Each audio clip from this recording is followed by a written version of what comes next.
La tarde del día siguiente vio a Izuku sentado en un vagón de tren bala rumbo al distrito Southside mordiéndose las uñas. El entusiasmo de Izuku se desvaneció poco después de investigar la dirección que le dio la chica y enterarse de que estaba ubicada en el infame Southside. Izuku había escuchado cientos de historias de terror sobre el distrito y las personas que vivían allí. Izuku naturalmente se puso razonablemente nervioso por ir al distrito de Luz Roja después de haber encontrado múltiples informes y titulares que confirmaban esas historias y pocos héroes que se suponía que patrullaban el distrito. Sin embargo, este era el único trabajo que Izuku había encontrado, por lo que decidió aguantarse y ser un niño grande, por lo que evitó decirle a su madre a dónde se dirigía aparte de que tendría que tomar el tren bala y armado con un taser, otro regalo de la tía Mitsuchan, viajó ansiosamente a su destino. Tuvo que bajarse en una estación a unas 3 cuadras del distrito ya que no había ninguna dentro de este. Caminar hasta la dirección desde allí dejó a Izuku cansado pero curioso mientras pasaba por edificios derrumbados o completamente destruidos. Mantuvo la guardia en alto sin importar si podía ver gente o no, pero Izuku vio más gente de la que pensó que vería.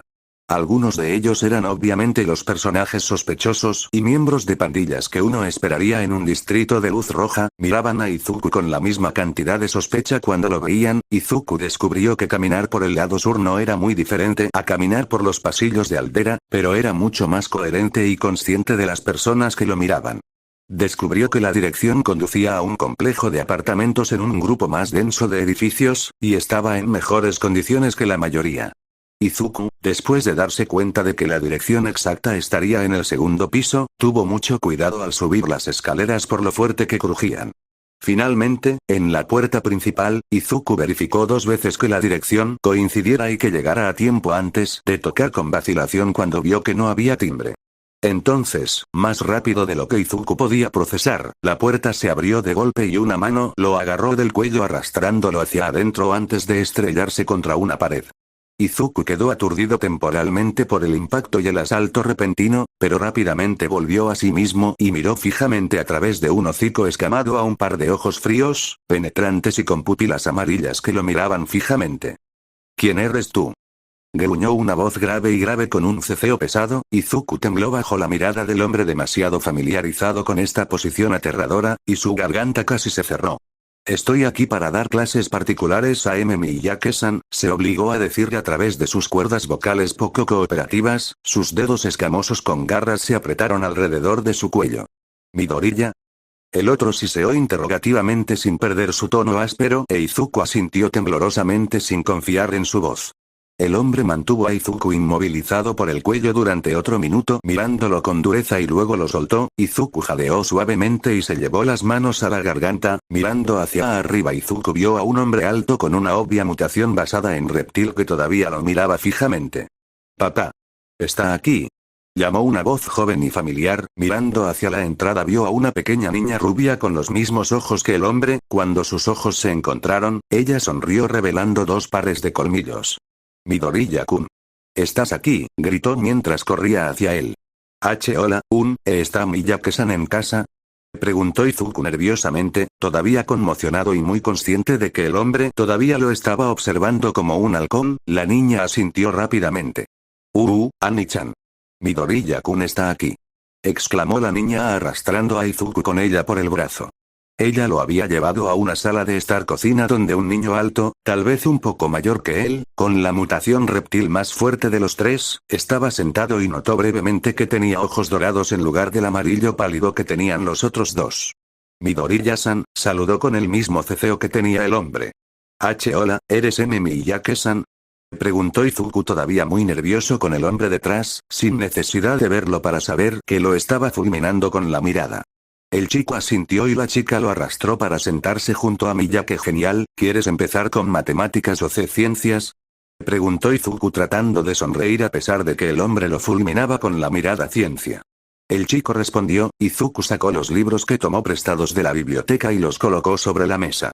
Miyake-san no era muy expresivo debido a sus rasgos reptiles, pero Izuku podía notar lo frustrado que estaba solo tratando de entender su tarea. Teniendo una idea, sacó uno de sus cuadernos para ilustrar los experimentos o cosas que estaba tratando de explicarle a Miyake-san, y estaba feliz de saber que Miyake-san trabajaba mejor con ayuda visual.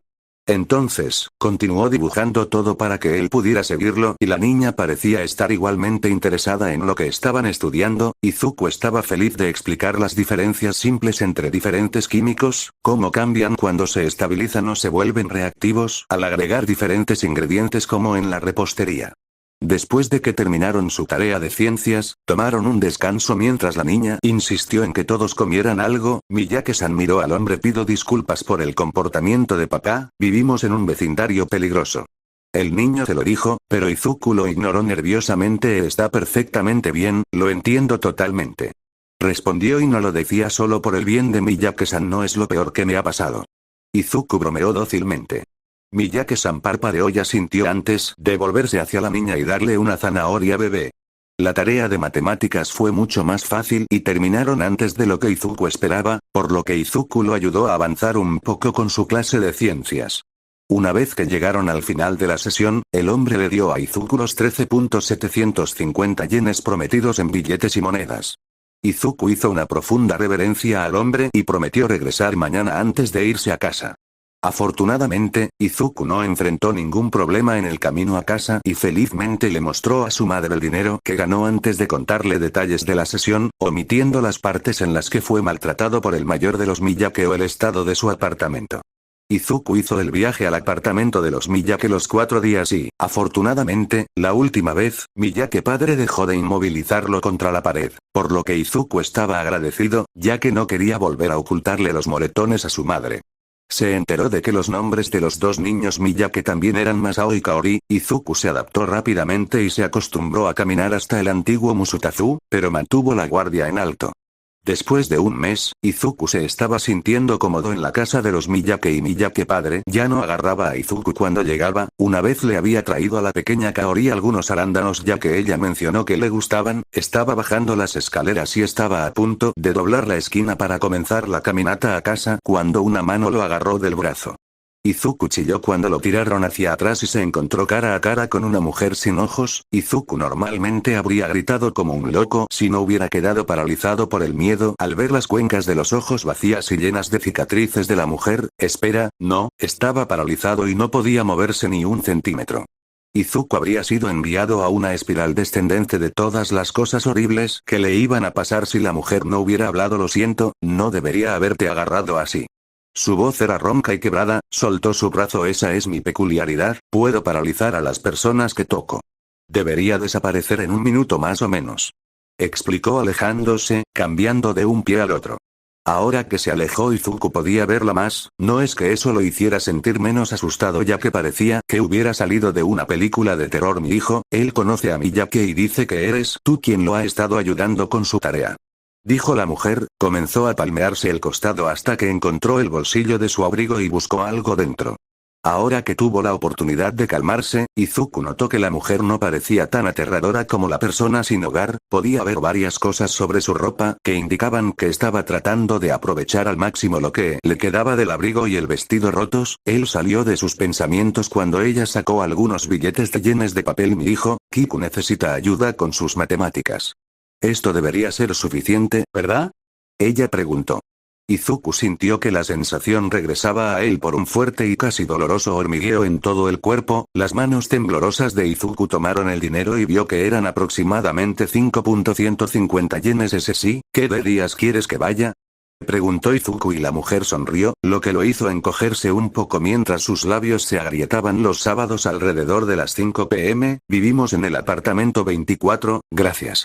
Ella respondió antes de dejar a Izuku para, procesar este encuentro. Kiku fue un excelente estudiante una vez que lo conoció al día siguiente e Izuku disfrutó enseñándole matemáticas de primer año de escuela primaria. Tanaka-san no fue el único que se acercó a él en el mes siguiente ya que las familias en el edificio hablaban de él, por lo que comenzó a tener un grupo de estudio en ese momento y tomó varias cantidades de dinero de cada uno de ellos. Durante ese mes se hizo más cercano a dichas familias después de verlas casi a diario hasta el punto de que nadie que vivía en el complejo no lo conocía. Izuku también rápidamente se dio cuenta dolorosamente de la situación de vida en el South Side. En los 2 meses trabajando en el distrito, solo había visto a 1 o 2 héroes profesionales patrullando el borde del distrito de luz roja. No había visto uno dentro del distrito a pesar de ver varios crímenes, generalmente drogas, y escuchar múltiples disparos. Hubo momentos en que Izuku se vio obligado a irse temprano debido a peleas de pandillas fuera del complejo de apartamentos. También hubo otros momentos en los que llegó tarde porque tenía que evitar cosas sospechosas o personas en el camino. Izuku no pudo evitar sentirse culpable mientras miraba la mercancía de su héroe y sabía que los niños con los que trabajaba a veces tenían que jugar al juego de comer, ducharse, cama segura, elegir dos, como cuando los Miyake luchaban por pagar la educación de Masao-san, o como Kiku-kun a menudo buscaba monedas sueltas en la calle todos los días cuando caminaba a casa. Un día, cuando estaba empacando sus cosas después de pasar 4 horas enseñando a su pequeño grupo a escribir kanji, así como algo de ciencias y matemáticas, Izuku sintió una mano tirando de sus pantalones y cuando se giró, vio a la pequeña Kaori, Kiku-kun y otros 5 niños de su edad reunidos a su alrededor detrás de él. Izuku se rió entre dientes y acarició la cabeza de Kaori. ¿Necesitan algo, chicos?, preguntó dándose la vuelta para mirar al grupo. Kiku se movió un poco antes de ofrecerle un papel. Izuku lo tomó pensando que era solo un trabajo que Kiku-kun quería que revisara. Pero una vez que vio lo que había en el papel, no vio los problemas de matemáticas que él y Kiku-kun debían resolver. En cambio, encontró un dibujo con 3 figuras en crayón, una de Kiku-kun, Tanaka-san y él mismo, si los nombres eran una indicación. Izuku confundido se volvió hacia el niño y se encontró con Kaori mostrando orgullosamente su propio dibujo de su familia y él mismo con una gran colina azul y puntos. El sensei de Aki-chan dijo que la gente puede dibujar algo para alguien importante como agradecimiento, así que todos nos juntamos para hacerte esto. Mira esto, todos nosotros encima de una pila de arándanos. Le dijo señalando las 4 figuras de palitos.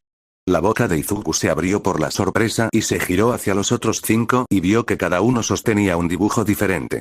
Izuku se había quedado sin palabras mientras aceptaba cada papel, escuchando solo a medias mientras los niños se turnaban para explicar su dibujo.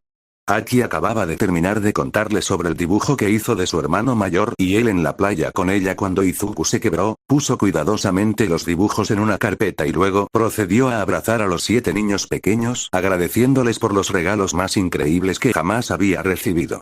En el tren de regreso a casa, Izuku sostuvo la carpeta cerca de su pecho y una vez que estuvo en casa, caminó hacia su habitación revisando los dibujos nuevamente, todavía asombrado por su regalo.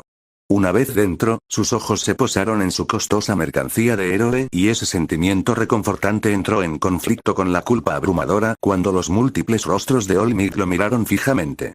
Al mirar el dibujo de Kiku-kun, los ojos de Izuku se fruncieron antes de mirar su habitación con una nueva determinación, dejó a un lado una caja y revisó cuidadosamente todo su catálogo eligiendo solo una pieza de cada héroe o si era especial para él, entonces lo puso en la caja, todo lo demás fue fotografiado y subastado en línea. Estaba seguro de que el solo acto probablemente rompió una promesa o 2 que se hizo a sí mismo cuando era más joven, aunque se aseguró de que All Might apoyaría su decisión de vender la mercancía del hombre para ayudar a las personas en situación de pobreza. Izuku no tenía muchos artículos raros, pero mantenía sus cosas en buenas condiciones, por lo que hizo una buena fortuna con la mayoría de ellos, aproximadamente 2.88680 yenes por 5 artículos, que era mucho más de lo que esperaba obtener. Una vez que tuvo el dinero, fue a diferentes tiendas para conseguir suministros médicos, alcohol, vendas, etc. y alimentos no perecederos, luego consiguió cajas impermeables para hacer paquetes de ayuda. Hacía aproximadamente 5 cada día y luego se dirigía al South Side. Las personas en el complejo de apartamentos definitivamente estaban sorprendidas, pero aceptaron con alegría sus regalos. Les dio 3 a sus estudiantes y los otros 2 a quien los quisiera. La forma en que la gente del distrito casi se encariñó con él era bastante notoria, más personas se acercaban a él pidiendo ayuda para ellos mismos, amigos o familiares con diferentes materias, matemáticas, ciencias, ortografía, etc. Estaba feliz de ayudar, pero rápidamente se dio cuenta de que no podía seguir como estaba sin agotarse y se esforzó por explorar el distrito. Izuku estaba un poco aterrorizado mientras vagaba por el distrito en busca de un territorio no reclamado para albergar a su grupo de estudio. 1 hora después de haber empezado, Izuku encontró los restos de un centro comunitario. Había sido destruido a juzgar por las marcas de quemaduras y el edificio estaba casi derrumbado. La mayor parte de la estructura interior había desaparecido y solo quedaba una gran sala con la mayor parte del techo intacto. Buscó en los restos del edificio cualquier señal de pandillas o cualquier otra cosa que pudiera ser peligrosa. Al no encontrar nada, decidió que ese lugar sería el mejor que encontraría y marcó en su teléfono dónde estaba. Ese viernes trajo un montón de artículos de limpieza y limpió lo mejor que pudo durante las horas en las que normalmente estaría haciendo sus cursos universitarios. Ese sábado trató de que el centro comunitario estuviera relativamente bien para estar adentro durante períodos prolongados. Luego le dijo a todas las personas a las que estaba enseñando dónde estaba y cuándo estaría enseñando. La primera semana fue inestable ya que hubo algunas peleas entre las personas mayores. Pasó la segunda semana estableciendo las reglas de su grupo de estudio y examinando de cerca la dinámica de las personas que aparecieron. Izuku fue mucho más observador desde que se había curado del Tse, y se puso a trabajar para encontrar los problemas de su grupo para poder ayudarlos mejor. Una vez que Izuku tuvo todo resuelto, tomó algo de dinero para elaborar un horario plastificado, lo pegó para que todos supieran qué estaba enseñando y cuándo. El horario también tenía los días en que ciertas pandillas deberían venir, ya que eran los luchadores internos más grandes. Si bien no aprobaba las actividades de pandillas, se había dado cuenta de lo difícil que era para algunas personas y no podía prohibirle el ingreso a nadie afiliado a una pandilla. Si querían aprender a escribir kanji básicos, les enseñaba siempre y cuando no intentaran nada estúpido mientras él les daba clases particulares. Las cosas se calmaron después de eso y él pudo lograr que todos fueran respetuosos. Izuku recolectaba el dinero por adelantado antes de las sesiones y ese dinero regresaba directamente a la comunidad. Él se detenía en las tiendas afuera del distrito para conseguir más cosas para la gente de allí. En lugar de comprar cosas individuales y hacer paquetes de ayuda en casa, Izuku compraba ropa, artículos de tocador, alimentos, útiles escolares y suministros médicos a unas cuadras de distancia y luego los llevaba al distrito, dejándolo todo en el centro comunitario para cualquiera que lo necesitara. Los residentes del South Side se mostraron agradecidos cuando dejaron de mirarlo como a un extraño. No todos lo recibieron con calidez, pero comenzó a recibir gestos de aprobación o saludos de buena parte de ellos. Otros estaban tan encantados con él que le daban comida. Al principio trató de negarse, pero finalmente cedió y simplemente les daba la comida a las personas que asistían a sus sesiones o a un refugio. Habiéndose convertido en una parte rutinaria de su vida, comenzó a reconocer fácilmente a las personas con las que se cruzaba en su camino y probablemente ellas lo conocían a él a su vez. Probablemente fue después de que uno de sus estudiantes lo ayudó a llevar los mullidos abrigos de invierno que compró, que se dio cuenta de que ya no sentía ningún miedo mientras caminaba por los caminos del antiguo Musutazu. Que se había acostumbrado tanto a los caminos y a la gente de allí que los conocía tan bien que los conocía como la palma de su mano. Con ese conocimiento le resultaba difícil tener miedo de este lugar incluso cuando ocurría algún tiroteo ocasional. El miedo que anteriormente tenía al distrito se había desvanecido desde hacía mucho tiempo, incluso si todavía era muy consciente de lo peligrosos que eran estos caminos. La confianza que tenía cuando pasaba junto a las pandillas locales era completamente sorprendente. El hecho de que pudiera caminar por las calles de una de las partes más peligrosas de Japón sin una pizca de miedo era ligeramente empoderador después de pasar tanto tiempo agachando la cabeza con fuerza. Las pandillas que vivían en el Distrito Rojo le tenían cierto respeto, no porque fuera poderoso ni nada por el estilo, sino porque muchas de ellas tenían miembros o familiares a quienes enseñaba, que le habían dado cierto margen de maniobra para deambular por el South Side como quisiera, siempre y cuando mantuviera la nariz metida en los libros. Al llegar al tercer mes desde que comenzó a ir al South Side, tuvo que decirle a su madre a dónde iba. No había mentido sobre a dónde iba o qué estaba haciendo, pero Izuku había sido deliberadamente vago sobre ciertos detalles y con lo grande que esto había crecido, ya no quería ocultarlo más. Entonces, un domingo sentó a su madre para explicarle todo con detalle. Inko, la madre amorosa pero ansiosa que era, se enojó cuando él le dijo que había estado yendo regularmente al South Side por su trabajo, y tuvo que calmarla posteriormente antes de que pudieran seguir hablando. No es realmente tan malo allí, mamá. Izuku trató de tranquilizarla mientras sudaba. Inko se sonó la nariz. Izuku, es un distrito de luz roja al otro lado de Japón. Ella exclamó, ese sí, lo sé. Izuku admitió frotando su cuello y desviando la mirada. Hay todo tipo de pandillas allí. Su madre lloró. Ese sí, confirmó dejando caer la cabeza. Y has estado yendo allí todo este tiempo sin decirme. Inko se ahogó entre sollozos. Izuku le consiguió más pañuelos, se tragó el nudo en la garganta esperando a que sus sollozos se calmaran antes de continuar. Lo siento, pero sabía que si te lo decía, me harías parar. Izuku se disculpó vergonzosamente porque el lado sur es peligroso. Le dijo Inko e Izuku asintió, tan seguro como se sentía en el lado sur que no borraba el peligro del área. Lo sé, pero después de pasar tanto tiempo buscando trabajo, Miyake-san era la única persona a la que no le importaba que yo estuviera. Izuku intentó explicar aunque sus palabras murieron en su lengua con la misma rapidez. A nadie en el lado sur le importa que yo esté. Se apagó de nuevo mientras jugueteaba con su manga. Los sollozos de Inko se calmaron mientras trataba de controlarse. Mamá, por favor déjame contarte sobre ellos primero, suplicó Izuku, pero Inko no quería escuchar ni una palabra más sobre Izuku yendo al lado sur. Inko había querido prohibirle rotundamente poner un pie fuera de Musutazu y envolver al niño en plástico de burbujas en el segundo en que le dijo que se había estado escabullendo al lado sur. Pero tan pronto como comenzó a explicar cómo conoció a los hermanos Miyake, Inko vio una chispa de algo que no había visto en Izuku durante años, así que, de mala gana continuó escuchando mientras observaba cómo Izuku salía lentamente de su caparazón con cada palabra que decía. Una pasión que una vez había estado reservada para sus sueños de ser un héroe fluía libremente mientras explicaba cada decisión que tomaba.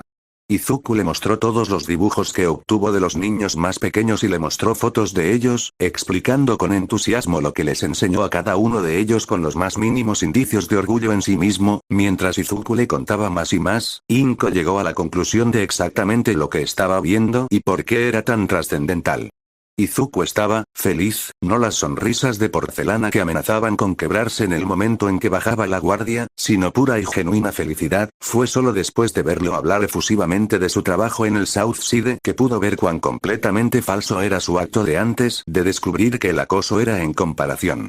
Inko apenas podía recordar el momento en que vio por última vez a Izuku tan vivo. El brillo en sus ojos no estaba allí incluso cuando hablaba de héroes o peculiaridades, brillaba tan intensamente que habría confundido a Izuku con el sol mismo por lo intensamente que sonreía.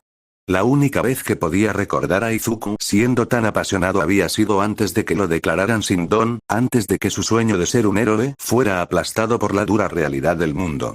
Su mente recordó a su hijo de 5 años prácticamente rogándole que lo apoyara, que le dijera que incluso si sus sueños no eran posibles, aún tenía su apoyo, y recordó que lo único que podía pensar era en culparse a sí misma por no poder darle un don para que pudiera tener una oportunidad de cumplir sus sueños.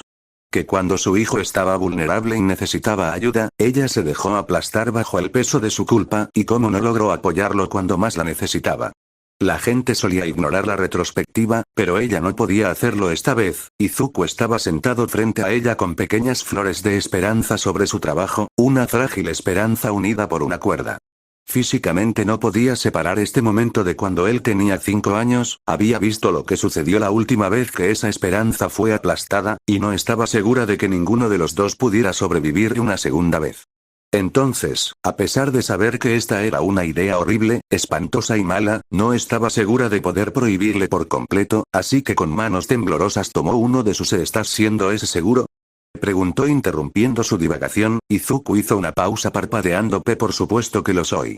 Él respondió. Inko se mordió el labio y luego dijo, ¿esto te hace feliz? Izuku hizo una pausa nuevamente antes de sonreír tímidamente. Ese sí, creo que lo soy. Respondió aparentemente tan sorprendido por el hecho como lo dijo. Inko lo miró fijamente por otro minuto antes de tomar una decisión. Está bien. Murmuró casi arrepintiéndose. Izuku parpadeó luciendo confundido antes de que comprendiera lo que quería decir. Izuku estalló en lágrimas de alegría y la abrazó, agradeciéndole repetidamente una y otra vez, prácticamente aferrándose a ella. Ella ya había destrozado a su hijo una vez y no podía volver a hacerlo. Aunque lo que él estaba haciendo la asustaba muchísimo, lo apoyaría. No importa cuánto le doliera.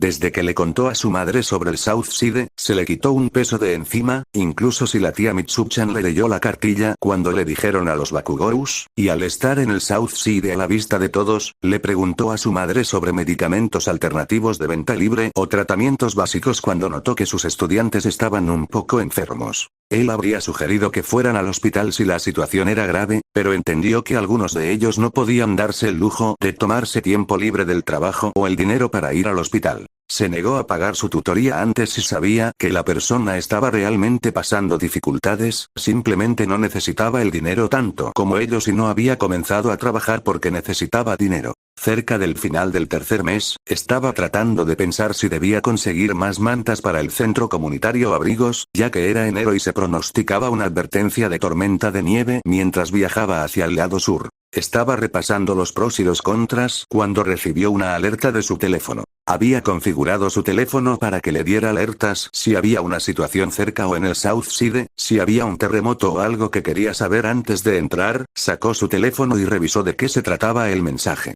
Su mandíbula cayó e Izuku se sintió pálido mientras releía la alerta, rezando desesperadamente en su cabeza que no fuera cierto. Su horror crecía con cada palabra. Según un sitio de fans de héroes, el héroe profesional número 2 Endeavor había sido visto por el South Side persiguiendo a un ladrón de bancos con un don de velocidad. Esto por sí solo no lo aterrorizaría, pero la mayoría de las personas no eran el fanático rabiosamente obsesionado con los héroes que es. Izuku sintió que cada estadística del héroe pasaba por su mente. Endeavor era el único responsable de las tasas más altas de daños a la propiedad en todo Japón, la tasa de bajas civiles del 34,6% que había sido constante durante toda la carrera de Endeavor desde que dejó a, el 67,3% de civiles que nunca se recuperan de las heridas causadas por Endeavor en promedio. Saber todo esto y que la mayoría del lado sur estaba compuesto de edificios obsoletos dejó a Izuku completamente en pánico. El tren nunca se había sentido más lento mientras más de 1 millón de cosas horribles que podrían estar sucediendo pasaban por su mente cuando el tren finalmente llegó a su parada.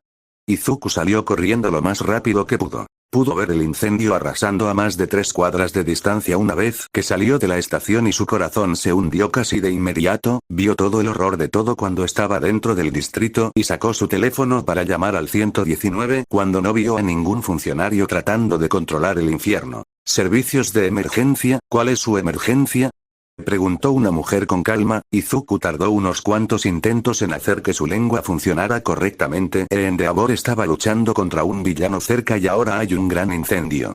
Necesitan enviar a alguien, por favor. Explicó tartamudeando peor que en mucho tiempo mientras el caos continuaba a su alrededor. Está bien, señor, por favor trate de mantener la calma. ¿Puede decirme dónde está para que pueda enviar ayuda?, preguntó. Prefectura de Niigata, estoy en el bloque 48 del distrito del lado sur. Izuku parloteó tratando de calmarse, pero fue difícil. Hubo un momento de silencio antes de que la mujer volviera a hablar. Señor, esta es una línea de emergencia y no tenemos tiempo para llamadas de broma. El distrito del lado sur ha estado abandonado durante años, mucho menos el sitio de una pelea de héroes tan prominente. Adiós, señor, le dijo, su voz perdiendo su amabilidad anterior. Izuku, sorprendido, inmediatamente intentó protestar. Espera. Señorita, fue interrumpido por el clic de que le colgaron. Izuku volvió a marcar el número y consiguió un operador diferente, pero no había ido mucho mejor. El hombre con el que habló le había dicho que ya había gente allí, lo que podía ver que era una mentira. Izuku había llamado 5 veces más, pero le dieron a un supervisor. Señor, si continúa llamando así, le entregaremos su número a la policía y presentaremos cargos por acoso y hacer afirmaciones falsas, le dijo la mujer severa antes de colgarle. Izuku se quedó allí incrédulo mientras lágrimas de frustración brotaban de su rostro, su mente tratando de comprender lo que estaba sucediendo tanto a su alrededor como las múltiples conversaciones que acababa de tener. Volviendo a la realidad, una parte de Izuku que no sabía que existía antes se levantó mientras guardaba su teléfono y se daba una palmada en las mejillas, luego sacó el silbato que su madre había insistido en que llevara cuando iba a trabajar y lo sopló tan fuerte como pudo. La gente que estaba alrededor se detuvo de su pánico para mirarlo fijamente. Todos, escuchen. Estamos iniciando una brigada de bomberos, así que formen una fila. Gritó usando su voz de maestro y se puso a trabajar de inmediato para organizarlos para combatir el incendio lo mejor que pudieran sin el equipo adecuado. Más tarde, cuando todo hubiera terminado, miraría atrás y lo atribuiría a la intensa situación y a su familiaridad con él como la razón por la que lo escuchaban precisamente a él. Hizo que juntaran agua de la orilla y que desenterraran la tierra expuesta y la nieve para arrojarla al fuego. Ayudó a los demás a alejar a la gente del incendio y llevarla a un lugar más seguro.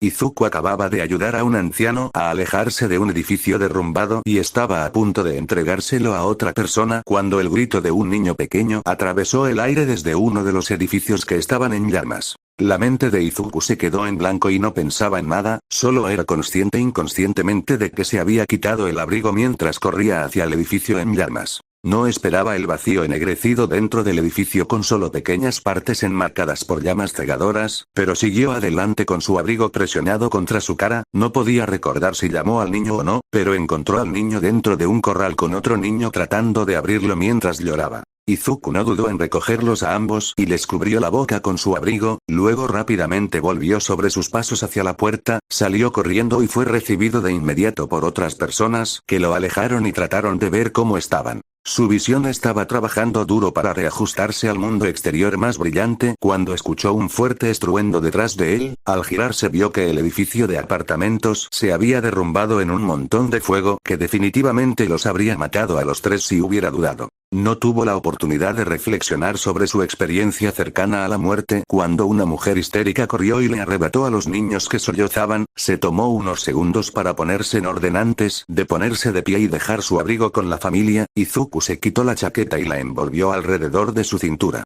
El escozor del frío hizo maravillas para aclararle la cabeza y aplaudió. Todos a trabajar.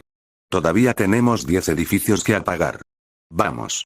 Gritó obligándose a continuar y a mantener a todos los demás, incluido él mismo, concentrados en el fuego. El concepto de tiempo de Izuku se desvaneció mientras continuaba dirigiendo a los habitantes del lado sur para evitar que el fuego se propagara. También había sacado a un total de otras 5 personas de los edificios en llamas antes de que llegara la tormenta de nieve prevista anteriormente, lo que los ayudó a apagar finalmente el incendio. Sin la amenaza del incendio, se permitió sentarse un momento frente a una farola y contempló los restos de 2 edificios iluminados por las brasas que flotaban en el aire.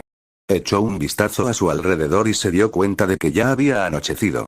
Sacó el móvil para comprobar la hora. Vio que eran las 22:05, reconoció distantemente que había pasado horas allí que se habían borroso en su memoria y notó que tenía muchas llamadas perdidas de su madre y de todos los Bakugous, incluso Kat-chan lo había llamado. Todavía aturdido, llamó a su madre y una vez que ella contestó, inmediatamente comenzó a preguntar Izuku. ¿Estás bien? Oh, cariño, ¿qué pasó?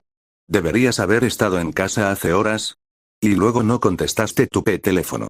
Al escuchar la voz de su madre, el entumecimiento del shock lo abandonó y se derrumbó, comenzó a sollozar y le contó todo lo que había sucedido en las últimas 8 horas, despotricando sobre cómo no había visto a un héroe, oficial o bombero durante todo el tiempo que había estado allí. Inko había hecho todo lo posible para calmarlo por teléfono una vez que comenzó a hablar y prometió ir a buscarlo lo antes posible. Él se habría quedado en el teléfono con ella, pero su batería estaba baja, por lo que, desafortunadamente, tuvieron que colgar. A medida que la adrenalina y el shock se desvanecieron, Izuku se dio cuenta de lo frío que estaba y lo mucho que temblaba su cuerpo. Se frotó los brazos tratando de ignorar el doloroso escozor cada vez que tocaba una quemadura. Solo estaba levemente sorprendido de tenerlos considerando que había entrado y salido corriendo de edificios en llamas. Izuku casi saltó cuando una manta gruesa fue envuelta alrededor de sus hombros. Al darse la vuelta vio al líder de los Nightcrawlers, una pandilla del South Side. El hombre se sentó junto a Izuku y se apoyó contra él dándole a Izuku un calor muy necesario. Habían algunas otras personas a su alrededor y uno de ellos le dio a Izuku una botella de agua. Nadie habló, pero con la atmósfera a su alrededor nadie tuvo que hacerlo para que él entendiera lo que estaban haciendo. Izuku tampoco les dijo nada y encontró que el silencio era mucho más apropiado mientras la gente comenzaba a sacar cuerpos carbonizados de los edificios, o lo que quedaba de ellos. Los Southsiders lo cuidaron hasta que llegó su madre guiada por uno de sus estudiantes. Su reunión fue un asunto lleno de lágrimas mientras Inko le contaba lo preocupados que estaban todos, ella y los Bakugous, y se disculpaba por lo que acababa de pasar. Una vez que se habían recuperado parcialmente, Inko lo examinó a él y a algunos otros que estaban allí para ver si tenía heridas. Antes de irse, Izuku le pidió a su madre que escribiera los nombres de las clínicas a las que debían acudir las víctimas y luego se los entregó al líder, confiando en que él los difundiría antes de irse con Inko a un hospital. Había soportado los preocupados comentarios de su tía y los suaves regaños de su tío y su madre cuando llegó a casa esa noche. Una vez que todo se había calmado e Izuku había comido algo, se desmayó en su cama por puro agotamiento. Izuku había logrado alejarse del incidente con solo algunas quemaduras menores por la ceniza y algo de inhalación de humo que se solucionarían con algo de medicación y unos días de descanso. Había tenido suerte en comparación con muchos otros ese día, pero no se enteró de la magnitud total del daño hasta que llamó a los Miyake al día siguiente. También se enteró rápidamente de que la agencia de héroes de Endeavor no planeaba pagar ni un centavo por los daños, alguien incluso estaba tratando de hacerlo pasar por una extraña coincidencia. Izuku había llamado tanto a la agencia como a la Comisión de Seguridad de Héroes para quejarse, pero ambos lo cerraron firmemente por razones de tonterías. Las llamadas habían dejado a Izuku hirviendo en su habitación absolutamente lívido, su respeto por la tía Mitsuchan y Kacchan se había multiplicado por 10 si así era como se sentían durante sus ataques y no mataban a nadie. No sabía que podía sentir tanta ira, pero escuchar a esos idiotas llamar al South Sea de una guarida abandonada de degenerados llena de drogadictos y criminales imbéciles lo dejó caminando de un lado a otro de su habitación, temblando de furia. El descaro de ellos de llamar a sus estudiantes cosas tan horribles después de tener el descaro de negarles el dinero que les debían. Los ojos de Izuku se posaron en el objeto de colección Endeavor que estaba en un estante al lado del dibujo de Kiku-kun y tuvo la intención de tirarlo por la ventana. En medio de su ira se le ocurrió una idea, corrió hacia su computadora y revisó cuánto dinero tenía en la cuenta que había creado para las ventas de mercancías, luego investigó cuánto dinero se necesitaría para construir un complejo de apartamentos. Poco después sus ojos volvieron a su caja de objetos de colección. A Izuku genuinamente podría no importarle lo que le pasó o que la gente lo había criticado toda su vida por no tener don, pero la gente del lado sur, en los cortos 3 meses que los conoció, se había convertido en mucho más que solo sus estudiantes para él, y ya habían pasado por bastante en opinión de Izuku.